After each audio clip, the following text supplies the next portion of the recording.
की शुरुआत करते हैं बड़ी खबर के साथ। और बड़ी खबर फिलीपींस से सामने आ रही है, जहां पर जलजले से भारी तबाही देखने को मिल रही है। जलजले की वजह से 69 लोगों की मौत अब तक हो चुकी है। 150 से ज्यादा लोग जख्मी बताए जा रहे हैं।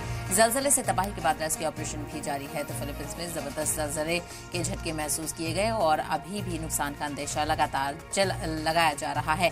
फिलीपींस में जलजले से भारी तबाही देखने को मिली है। जलजले की वजह से अभी तक 69 लोगों की मौत हो चुकी है, तो वहीं 150 से ज्यादा लोग जख्मी बताए जा रहे हैं, जिनको अस्पताल में भर्ती कराया जा रहा है।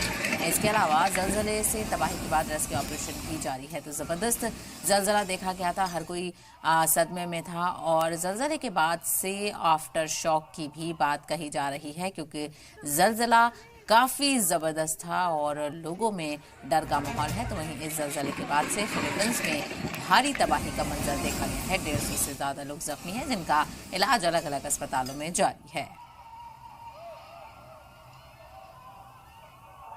तो आप तस्वीरों से भी अंदाजा लगा सकते हैं कि जलजला कितना जबरदस्त था। कैसे जब फ्लाईओवर से लोग गुजर रहे थे और जलजला आने के बाद लोगों में एक डर का माहौल देखने को मिला। जबरदस्त तरीके से फ्लाईओवर आप शेक होता हुआ देख सकते हैं। तो ये तस्वीरें आप देख रहे हैं किस तरह से तबाही का मंजर देखा गया। लोगों में खौफ व हरासा का माहौल देखने को मिला और जैसे ही जलजला आया, लोगों ने बाहर का रुख किया।